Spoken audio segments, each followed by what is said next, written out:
Il est 8h10 et au lendemain de la publication de la stratégie nationale de prévention et de lutte contre la pauvreté, nous recevons dans la matinale RCF la vice-présidente d'ATD Quart Monde, Marie-Alette Grard. Bonjour. Bonjour. Ça fait plus de 20 ans que vous militez chez ATD. Oh, 35. 35, carrément. Voilà, 35 ans, le temps passe trop vite. ATD Quart Monde, c'est un mouvement qui réunit des personnes en précarité, les militants, et d'autres qui le sont beaucoup moins, les alliés. Et ensemble, ils défendent la vie des plus pauvres dans notre République. ATD Quart Monde, pour vous, c'est l'engagement d'une vie ? Oui, ça change les engagements au quotidien dans une vie même. Ça veut dire quoi, ça ? Ça change les décisions que l'on peut prendre pour la scolarité de ses enfants, pour là où on habite, etc. Marie-Alette Grard, vous étiez hier au Musée de l'Homme. Oui. Vous êtes allée écouter le président Macron dévoiler son plan pauvreté. C'était un grand moment ?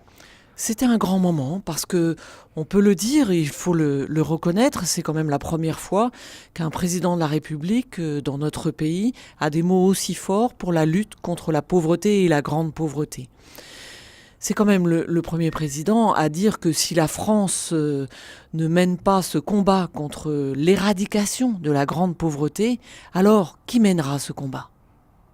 Il a repris les mots du père Brzezinski, votre fondateur. Je pense que nous pouvons en une génération éradiquer la pauvreté extrême dans notre pays. Ça vous a touché, ça ? Oui, évidemment.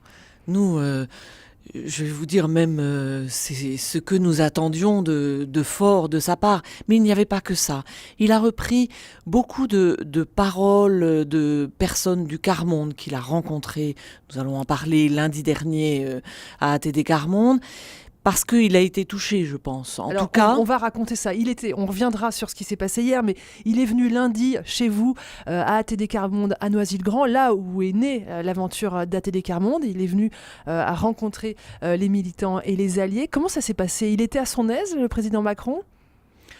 Oui, alors la première qualité de notre président, c'est d'avoir beaucoup d'empathie pour chacun et de faire très attention à la personne avec laquelle il parle, les personnes qu'il rencontre. Donc oui, il était à l'aise, il a pris beaucoup de notes et il a questionné vraiment chacun sur mais pourquoi vous dites cela ? Ce qui est intéressant, c'est que nous avons eu 5 heures de rencontre. 5 heures de rencontre. C'est énorme dans une journée d'un président. C'est énorme. C'est un cadeau énorme qu'il a fait au Quart Monde, il faut le dire quand même. Et en 5 heures, eh bien, vous avez le temps de dire et de redire avec force que le quotidien des personnes qui vivent dans la grande pauvreté, il est vraiment insupportable. C'est vraiment impossible. Ce n'est pas de la vie, c'est de la survie. Et à force de le dire et de le redire, je crois vraiment que les militants Quart Monde ont touché le président de la République. Vous avez l'impression qu'il y a eu un déclic lundi ? Oui, c'est clair. Dans son discours hier, on l'a entendu. J'étais à côté de notre présidente Claire Hédon hier matin et on se faisait des signes à chaque fois qu'il reprenait des phrases des militants Quart Monde qu'il a entendues lundi, parce que ça l'a vraiment touché.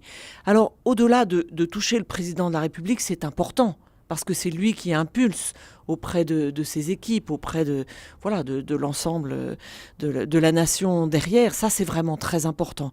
Mais ce qu'il faut, c'est que le fait que nous ayons touché le président de la République, ça touche aussi l'ensemble de la société derrière. Les professionnels, mais également tout un chacun. Parce que il faut quand même que... Je crois que le président de la République a vraiment intégré ça. C'est-à-dire que quand on fait une politique à partir de celui qui a le plus de mal dans la société, ça touche vraiment tout le monde. Il ne s'agit pas d'opposer les uns aux autres. C'est bien ça qu'il a voulu nous dire aussi hier.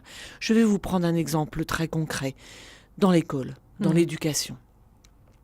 Lorsque un enseignant, et c'est pas moi Marie-Alette Grard qui dit ça parce que je suis convaincue de certaines choses dans l'éducation, mais ce sont des chercheurs et ce sont des enseignants qui enseignent depuis plus d'une vingtaine d'années, qui ont travaillé avec des chercheurs, qui ont d'ailleurs publié un livre pour raconter cette aventure.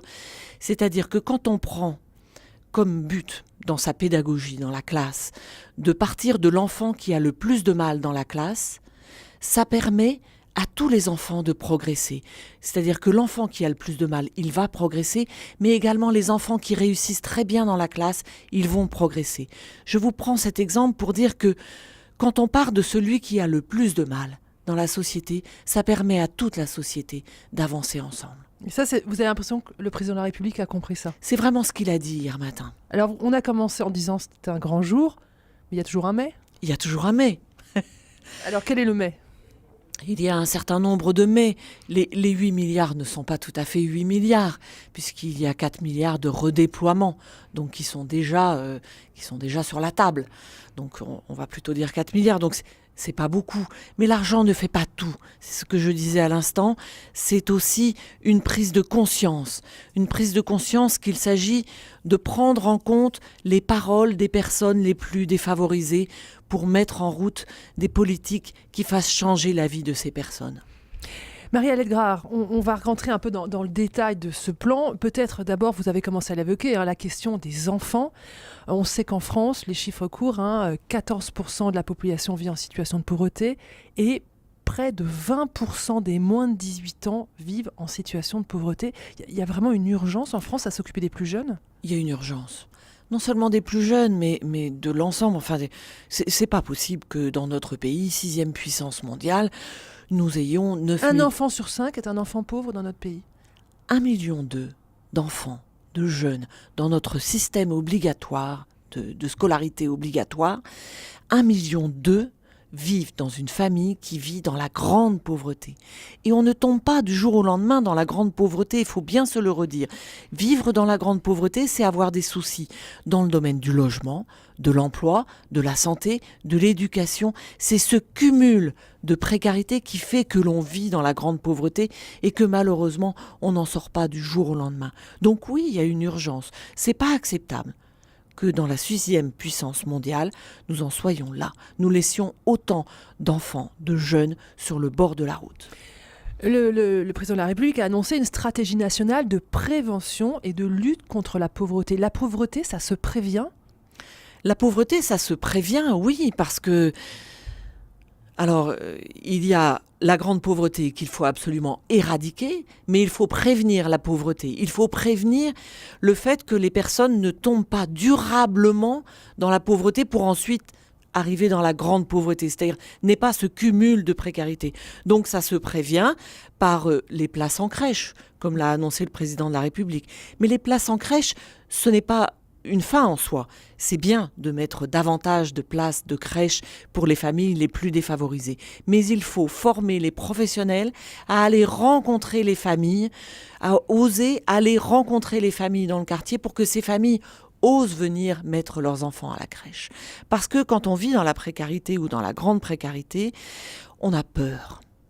On a peur parce qu'on est sans cesse stigmatisé. Parce que sans cesse, les professionnels, avec toute leur bienveillance, pensent à votre place. Et que sans cesse, on vous dit ce que vous devez faire. Donc on n'ose plus aller à la rencontre des professionnels. On n'ose plus aller porter son enfant à la crèche de peur de se faire renvoyer parce qu'on n'a pas de travail, parce qu'on est dans une situation très précaire. Donc les crèches, c'est une bonne idée, c'est pas suffisant, on l'a compris. C'est une bonne idée. La cantine à 1 euro, le petit déjeuner en arrivant au périscolaire. Je vous vois faire une grimace. La cantine à 1 euro, c'est une bonne idée, mais c'est une idée que les maires doivent s'emparer de cette idée, parce que ce sont les maires qui ont ça en charge. Alors écoutez, ça serait vraiment une bonne idée, parce que franchement, mais n'oublions pas que c'est en ville, qu'il y a des enfants très pauvres, mais aussi en milieu rural, mais aussi dans les territoires d'outre-mer, parce que le milieu rural et les territoires d'outre-mer n'ont pas été cités hier. Et il ne faut pas les oublier, parce qu'ils sont aussi touchés par la pauvreté et la grande pauvreté. D'avoir un petit déjeuner dans les collèges en REP+, c'est une bonne chose, mais ce que l'on a l'habitude de dire des gadgets à ATD Quart Monde, c'est pas un gadget, mais le même droit pour tous profite vraiment à tous.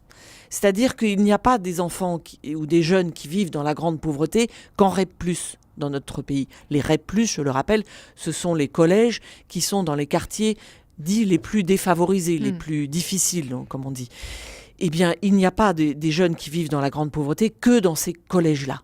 Il y en a aussi en REP, il y en a C'est aussi peut-être dans un les début, zones il faut bien rurales. commencer. C'est un début, il faut commencer, mais n'oublions pas les autres aussi, parce qu'ils tirent la langue aussi. Quand Emmanuel Macron parle des inégalités de destin, ça vous parle ? Oui, ça me parle beaucoup même. Parce que un enfant qui vit dans la grande pauvreté n'a pas les mêmes chances de réussir à l'école que les autres enfants. C'est clair dans notre pays.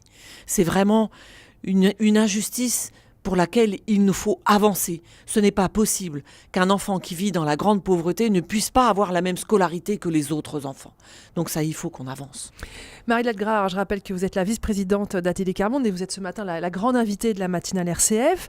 Le plan d'Emmanuel Macron s'articule sur deux jambes, la question de l'éducation et de la jeunesse, on l'a évoqué, puis la question du retour au travail pour ces populations. Je sais que chez ATD Quart Monde, vous êtes très attachés au travail, vous êtes à l'origine de l'initiative Territoire zéro chômeur, zéro chômage. Zéro chômeur de longue durée. Zéro chômeur de longue durée. Alors, il a annoncé entre autres un service public d'insertion pour simplifier l'accès aux aides sociales et puis un revenu universel d'activité. Est-ce que c'est une bonne idée ? Alors, le point unique, c'est une bonne idée en soi. Toujours la même chose. Il faut que les professionnels soient formés à accueillir ce public.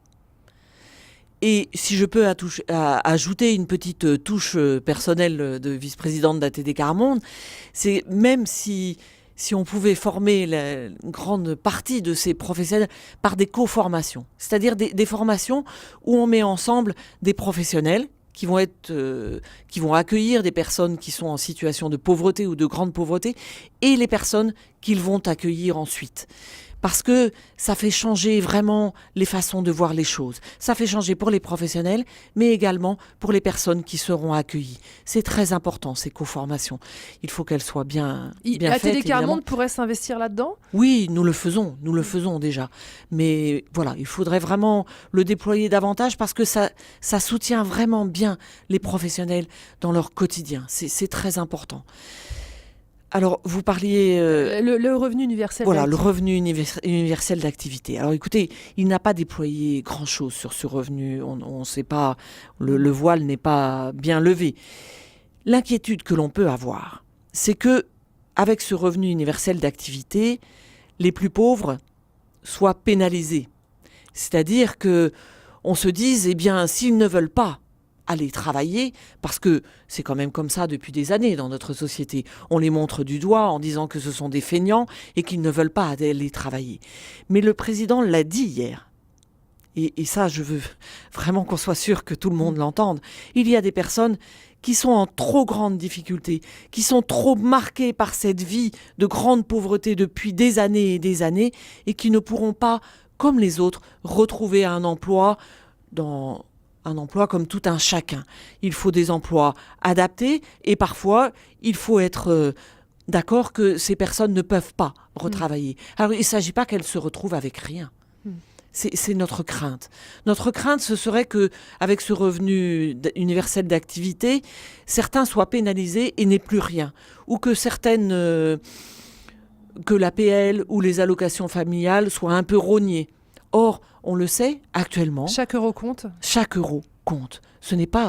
On ne vit pas bien avec le RSA. On ne vit pas bien avec les allocations. On survit. Les personnes dans notre pays qui sont au RSA sont obligées d'aller demander à des associations pour pouvoir se nourrir correctement.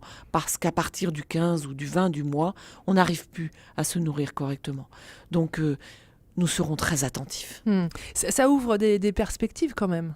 Oui, bien sûr, ça ouvre des perspectives. Non mais franchement, toutes les propositions d'hier ouvrent des perspectives, mais nous serons très attentifs à ce que toutes les personnes soient bien englobées dans ce plan de lutte contre la grande pauvreté. Alors, certains ont dénoncé quelques absents dans ce plan, la question du logement, qui est à peine évoquée, et puis les personnes âgées.